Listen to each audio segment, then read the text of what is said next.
Sup, y'all? Bring you guys another video. Who do you guys think deserves a 60-40 split in their favor? Errol Spence or Terence Crawford? Before we get into the video, I just want to say thank you so much for watching. Please subscribe for more boxing and please hit that like button. It helps out the video, it helps out the channel. I'd really appreciate it. So anyway, there's been a lot of talk lately about a potential fight between Spence and Crawford. It's been talked about now for quite some time, for the past couple years or so. It's been talked about, it's being pushed by the public. I want to see this fight, and I'm sure if you're watching this video, I'm pretty sure you want to see this fight as well. But when it comes to the sport of boxing, it involves the business of boxing. And unfortunately, it looks like the business of boxing is what's preventing this fight from happening. As of right now, at the time I'm making this video, Terence Crawford just defeated Kell Brook. ESPN has him as their number one pound for pound king. In my opinion, top 5, top 3 in my opinion. Errol Spence has a fight coming up against Danny Garcia in December. He too is a top 10 pound for pound in my opinion. So both fighters are in the pound for pound list, at least in my pound for pound list. Both fighters are highly talented, highly skilled, and are stars at the moment in the welterweight division. So, both fighters have proven that they are one of the best fighters out there in the world today. If you just look at the resume, Errol Spence undefeated, 26 wins, 21 losses. 21 wins coming by way of knockout TKO, 0 losses, I should say. And you look at his resume, he's beaten some really good names, especially in his last 2 ones, Mikey Garcia and Sean Porter. And now, if he beats Danny Garcia and gets a W on his record, that'll be pretty impressive. Terence Crawford, former undisputed champion. He's defeated champion after champion, unified the 140-pound division. Won some good fights at 135 as well. He's done pretty well for himself, in my opinion. But in the end, it comes down to the business of boxing. Errol Spence was recently interviewed by The Athletic. In order to see the whole interview or the whole article, you have to pay for it. So if you want to see the whole article, go to theathletic.com, or you can find it there, or just Google it.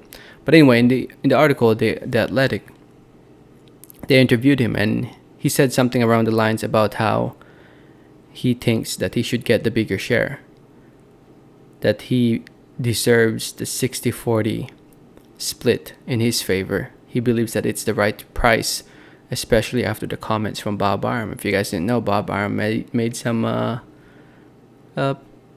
pretty disrespectful comments, I would say, towards Terence Crawford, saying that he's lost a lot of money promoting Terence Crawford, that he could build a house in Beverly Hills with the money he lost from Terence Crawford. Pretty much making Terence Crawford look bad. And, with Errol Spence pretty much saying that he deserves 60-40 in his favor, Terence Crawford responded by saying this: "Well, looks like the fight will never happen." And it's unfortunate that he's saying this, because it doesn't sound like he's even making an effort, because the way I look at it, it looks like he too thinks he deserves the 60-40 split. And somebody here was like, 60-40 is reasonable, bud. Spence has more belts and it's a bigger draw. And then Terence Crawford responded, "You stupid, you one of them guys. How many belts I have won? How many have he won? Then come back to me." So, in my opinion, Terence Crawford has achieved more. In my opinion, especially being undisputed. But in the end, the sport of boxing, the sport that I love, is a business. And whoever attracts the more money, and capitalism, whoever attracts the more money, more audience, more paying audience, at least looking at the numbers, Spence has proven that he is more of the attraction in terms of pay-per-view. Because definitely this is a pay-per-view fight. I'll definitely pay for this one. If you look at the pay-per-view throughout the history, if you just go to Wikipedia, I mean they track it down. If you look at Terence, or let's look at Spence pay-per-view first. When did he fight? Let me just Control F it.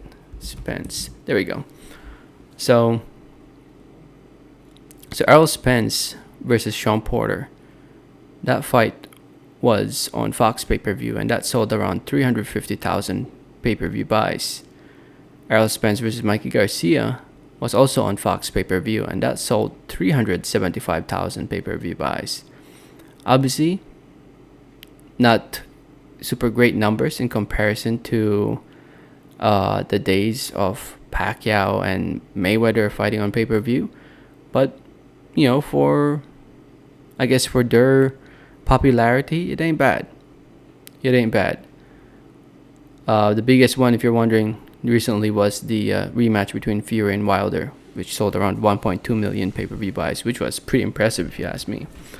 But anyway, if you're wondering how Crawford did on his pay-per-view fights, because he too has fought on pay-per-view before. Let me Control F for that again because I can't see it. Okay, so he fought Victor Postel. I remember that. That ended up being on HBO pay-per-view, and that sold around 55,000 pay-per-view buys, which was pretty bad. 55,000. That's pretty bad. Let's be honest. It was one of the last times HBO was gonna, I can't remember exactly what happened there, but I think HBO couldn't fit it in their budget, so they had to do it on pay-per-view, if I remember correctly.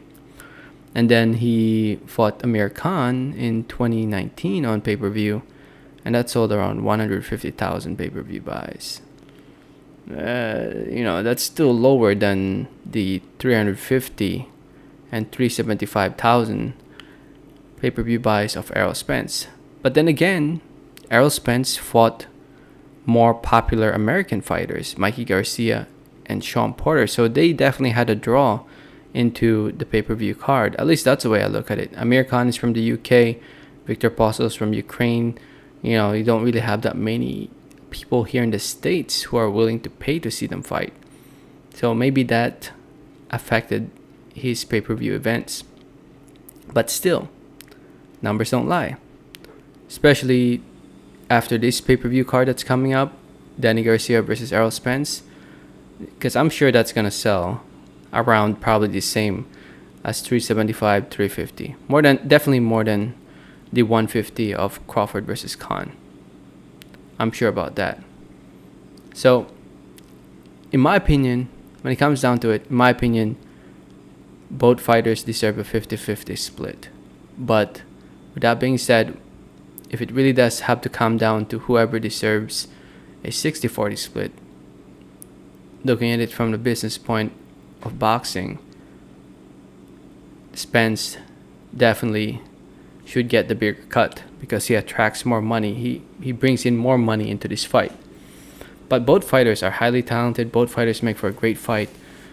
It's just unfortunate that the business of boxing it's still the same over the for the past century pretty much. It's still the same. The money, they can't just agree on the money. So yeah, I don't know. They could just do a similar contract that they did with Wilder Fury. Wilder's with PBC and Spence's with PBC. Fury's with Top Rank. Crawford's with Top Rank. They could do a similar contract like that, but I guess they can't find the middle ground. Hopefully, in 2021, they can agree on something to give us this fight because we deserve this fight. Both fighters claim that they don't need each other. Like Terence Crawford talks about how he doesn't need Spence, or Spence. I've never heard Spence say it, but both fighters need each other. They need each other to solidify their legacy, in my opinion. So they definitely need to fight in 2021. But first things first, Spence has to take care of Danny Garcia. Because if he doesn't beat Danny Garcia, this fight is pretty much dead, which is unfortunate. But we shall see. Let me know what you guys think. Let me know your thoughts in the comment section below. Thank you so much for listening and watching. Do not forget to hit that like button if you haven't yet. Please do not forget to subscribe if you haven't yet. Please, and like always, have a great day. Alright, thanks.